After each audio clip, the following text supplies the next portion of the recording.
smiling man. About 5 years ago, I lived downtown in a major city in the US.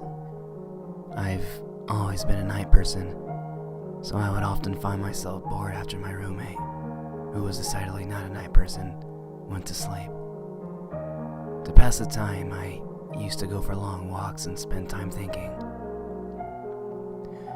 I spent 4 years like that, walking alone at night, and never once had a reason to feel afraid. I always used to joke with my roommate that even the drug dealers in the city were polite. But all of that changed in just a few minutes of one evening. It was a Wednesday, somewhere between 1 and 2 in the morning, and I was walking near a police patrolled park quite a ways from my apartment. It was a quiet night, even for the weeknight. There was very little traffic and almost no one on foot. The park, as it was most nights, was completely empty. I turned down a short side street in order to loop back into my apartment where I first noticed him. At the far end of the street on my side was a silhouette of a man dancing. It was a strange dance. I guess it was similar to the waltz, but he finished each box with an odd forward stride. I guess you can say he was dance walking, headed straight for me. Deciding he was probably drunk, I stepped as close to the side of the road where I gave the majority of the sidewalk to pass me by. The closer he got, the more I realized how gracefully he was moving. He was very tall and lanky, and wearing an old suit. He danced closer still, until I could make out his face. His eyes were open wide and wild, head tilted back slightly, looking off at the sky. His mouth was formed in a painfully wide cartoon of a smile. Between the eyes and the smile, I decided to cross the street before he danced any closer. I took my eyes off him to cross the empty street. As I reached the other side, I glanced back and then stopped dead in my tracks. He had stopped dancing. He was standing with one foot in the street, perfectly parallel to me. He was facing me, but still looking skyward, smile still wide on his lips. I was completely and utterly unnerved by this. I started walking again, but I kept my eyes on the man. He didn't move.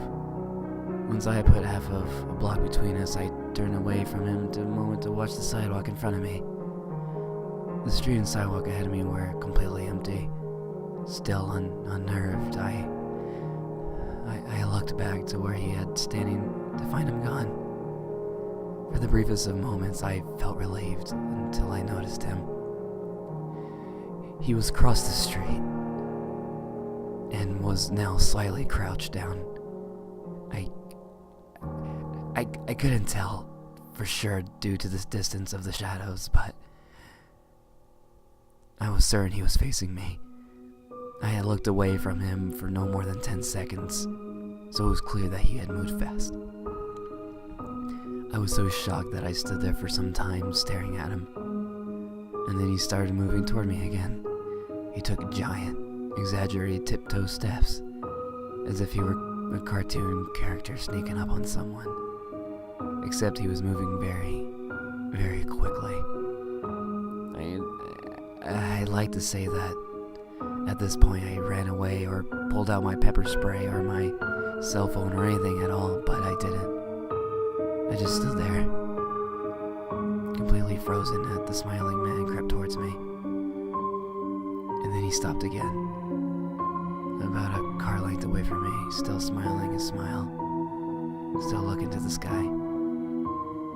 When I finally found my voice, I blurted out the first thing that came to mind. What I meant to ask was, "What do you want?"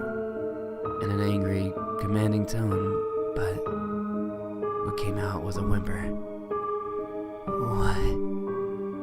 Regardless of whether or not humans can smell fear, they can certainly hear it. I heard it in my own voice, and that only made me more afraid. But he didn't react to it at all. He just stood there, smiling at me, And then, after what felt like forever, he turned around, very slowly, and started dance walking away, just like that. Not wanting to turn my back to him anymore, I just watched him go, until he was far enough away to almost be out of my sight. And then I realized something. He wasn't moving away anymore, nor was he dancing. I watched in horror as the distant shape of him grew larger and larger. He was coming back my way. And this time he was running. I ran too. Ran until I was off the side of the road and went back onto a better lit road with sparse traffic. Looking behind me then, he was nowhere to be found. The rest of the way home, I kept glancing over my shoulder, always expecting to see his stupid smile, but he was never there.